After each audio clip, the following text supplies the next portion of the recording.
Saúde aos amados irmãos na gloriosa paz do nosso Senhor e Salvador Jesus Cristo, os amigos, uma boa tarde. Eu gostaria de estar falando hoje, nós vamos estar iniciando uma série de palestras sobre mensagens do Apocalipse, livro de Revelação. O texto que nós vamos usar está lá em Apocalipse 1:20. E nós vamos estar falando sobre pormenores, sobre autoria, data, o local, para quem foi destinado esse livro. Nós vamos estar realmente falando com muita propriedade. Eu gostaria de primeiramente olhar para a autoria e a data. A palavra Apocalipse significa desvendamento e revelação. Este livro traz a revelação de Jesus aos seus servos sobre as coisas que em breve devem acontecer. Foi enviada por um anjo a João, Apocalipse 1, verso 4 e verso 9, sendo este testemunha ocular daquilo que deveria ser relatado, Apocalipse 22, 8, lá no final. A grande maioria dos estudiosos e teólogos ao longo da história da igreja acreditam que o apóstolo João é o autor. A data mais comumente aceita corresponde ao período do imperador Domiciano, durante 81 a 96 depois de Cristo. O local em que foi escrito e a quem foi destinado esse livro de revelação. O próprio texto diz que João se encontrava exilado na ilha de Patmos, Apocalipse 1:9, uma ilha rochosa com 10 quilômetros de largura e 15 quilômetros de comprimento, cerca de 65 quilômetros da cidade de Éfeso, que servia de colônia penal romana. João escreveu às 7 igrejas da Ásia Menor, Apocalipse 1:4. O número 7 é o que mais ganha destaque neste livro. Esse número aparece relacionado a espíritos, selos, estrelas, trombeta e a várias outras figuras. Para diversos intérpretes do Apocalipse, o número 7 remete à totalidade. Assim sendo, seus destinatários seriam todas as igrejas cristãs em qualquer época, inclusive para a nossa igreja hoje, principalmente para a nossa igreja hoje. E para a nossa introdução, nós vamos estar olhando para Apocalipse 1:3. Eu gostaria que você atentasse. Nós não temos tempo de discorrer sobre cada um dos versículos que nós citamos aqui, mas você pode discorrer, ler, meditar neles. Isso é muito importante para você aumentar a sua profundidade no assunto, porque o assunto é complexo, difícil de compreensão. O texto começa com um prólogo descrevendo quem será o autor do livro. Em vez de ser chamado de Apocalipse de João, caberia Apocalipse de Jesus, pois ele revelou essas coisas a João por intermédio de um mensageiro e João as escreveu. João colocou uma a uma nesse livro para o nosso esclarecimento, para que nós soubéssemos daquilo que nós esperamos. Essa revelação de Jesus Cristo pode ser interpretada de duas maneiras: que João recebeu uma revelação de Jesus Cristo, que é o objeto, e o conteúdo da revelação, como também que o objeto da revelação são as últimas coisas dadas por Deus a Jesus.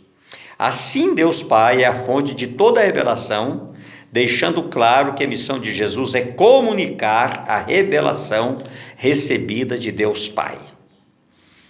Primeiro, as coisas que em breve devem acontecer, pois o tempo está próximo. Para os destinatários das cartas, esse tempo provavelmente correspondia à perseguição que os alcançava, que seria seguida da segunda vinda de Cristo. Porém, para muitos, remete às perseguições que a igreja enfrentaria em tempos posteriores, como as que virão com o final dos tempos, partindo do pressuposto que o tempo do Senhor não é nosso, segundo a Pedro 3,8. Ao profetizar o juízo divino e a vitória de Cristo pela expressão "o tempo está próximo", podemos pressupor que João estivesse externando uma preocupação de que os cristãos se preparassem para o juízo final e para a segunda vinda de Cristo. Bem-aventurados, Apocalipse 1:3.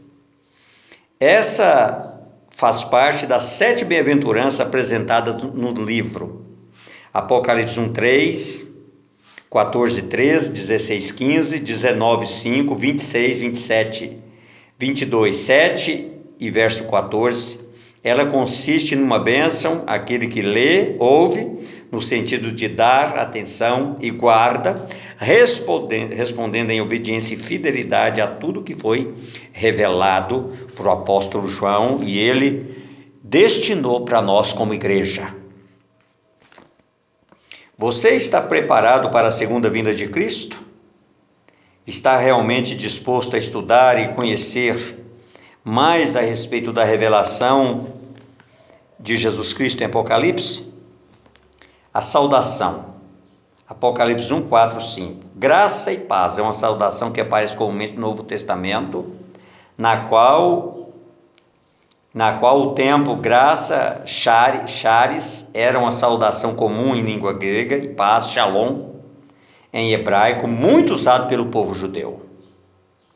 As 7 igrejas, nós vamos estar falando agora das 7 igrejas, que o Apocalipse praticamente foi destinado a essas 7 igrejas, onde nós estamos inseridos nesse contexto. As 7 igrejas a que foram destinadas a faziam parte de um grupo de igrejas na região da Ásia Menor, atual Turquia.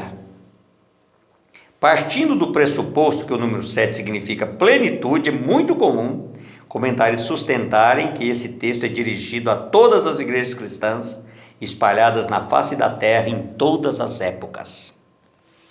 O Senhor majestoso, Apocalipse 1, 5, 8. Este é um espaço que João separa para louvar aquele único digno de tal adoração, doxologia, a fiel testemunha, o primogênito dos mortos e o soberano dos reis da terra, que nos ama e por seu sangue nos libertou dos nossos pecados. Verso 5. O versículo 7 reforça a ideia do retorno de Cristo, tão esperado pelos cristãos como ele mesmo prometera.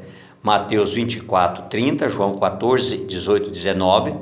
George Led chega a dizer que este versículo é uma fusão de Daniel 7,13 e Zacarias 12, verso 10 e 12. A expressão todo olho verá, verso 7, remete à inclusão de todas as pessoas que o verão, crentes e ímpios, e os que se lamentarão serão aqueles que não foram limpos pelo seu sangue. João apresenta Deus como o alfa e o ômega, a primeira e a última letra do alfabeto grego, ou seja, o começo e o fim de todas as coisas. Aquele que é eterno e governador de tudo, o Todo-Poderoso. Você já pensou tudo que Jesus representa e em tudo que ele fez por você? Adore a Cristo pelo que ele é e por tudo que fez e fará por nós. A visão de Cristo glorificado, Apocalipse 1, 9 até o verso 20. Esta é a primeira das 7 visões descritas por João. Nós estamos falando com muita ênfase, com muita profundidade, tratando quase que versículo por versículo de Apocalipse. Nós não somos donos da verdade, nós estamos trazendo um ponto de vista nosso como igreja do Senhor. Ele inicia esse texto identificando-se com os destinatários das cartas, irmão vosso e companheiro na aflição. Verso 9, essa aflição se dá pelo fato de os cristãos serem perseguidos a ponto de João mesmo se encontrar preso na ilha de Pátimos por causa do Evangelho de Cristo. Quando recebeu a revelação e escreveu o Apocalipse, vale destacar que Jesus alertou algumas vezes que João diz que estava em espírito ao ouvir a voz daquele que o comissionou a escrever as 7 cartas às igrejas. Acredita-se que João tenha entrado numa experiência de êxtase espiritual, semelhante a Paulo, quando foi arrebatado até o 3º céu, 2 Coríntios 12, 20. Seus discípulos passariam por aflição, os discípulos de Jesus, Mateus 24, 21 e João 16, 33. O Cristo em sua majestade e poder, Apocalipse 1, 13, 16. As 7 igrejas descritas no verso 13 assemelham-se às vestes de um sumo sacerdote. Êxodo 28, 4, 39, 29, Hebreus 7, 1, 28. De fato, Jesus é aquele que nos liga ao Pai, pois ele foi oferta e o oficiante do sacrifício. No verso 14, João descreve alguns aspectos físicos do Cristo glorificado. Segundo John Stott, essa descrição faz um paralelo com a descrição do ancião de dias, ou seja, o próprio Deus, feita por Daniel, lá em Daniel 7:9. Os cabelos brancos exigem respeito e devem ser vistos como coroa de honra. Levítico 19:32 e Provérbios 16:31. Os olhos como chama de fogo podem simbolizar a onisciência divina que prescuta tudo, não admitindo o que não está de acordo com a santidade. Jesus diz, verso 16, que as 7 estrelas são os anjos das 7 igrejas, verso 20. Sobre esses anjos, os intérpretes divergem entre seres celestiais, mensageiros de Deus, a essas igrejas, anjos da guarda destinados especificamente para cada igreja ou cada dirigente da igreja local. Resultado da visão, Apocalipse 1, 17 e 20. Diante da visão magnífica e por causa da sua fragilidade, João cai no chão como se estivesse morto, como acontecera com outros. Isaías 6, 5 e Mateus 17, 6. O Senhor, ao tocá-lo, dá-lhe força para encarar o grande desafio que viria pela frente, relatar tudo o que veria. Jesus se identifica dizendo que estive morto, mas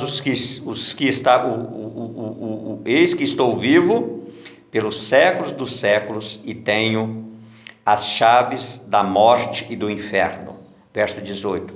Sua absoluta autoridade e poder sobre vivos e mortos eternamente é incontestável.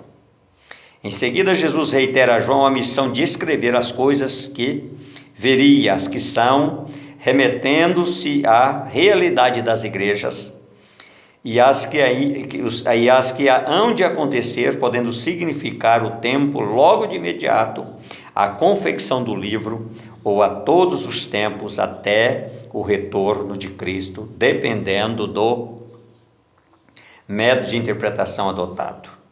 Cristo resplandecia em sua igreja e santidade diante de João, por isso o apóstolo cai prostrado diante dele como morto. Apocalipse 1,17. Você já refletiu sobre sua pequenez e significância diante da majestade de Cristo? E para concluir, o primeiro capítulo consiste na introdução do livro de Apocalipse. Nele fica claro que o livro se trata de uma revelação dada por Cristo e explica como foi escrito, preparando o seu leitor numa perspectiva mais imediata para os 2 capítulos seguintes, em que escreverá as cartas destinadas às igrejas de Cristo, o comissionou a escrever. Amém?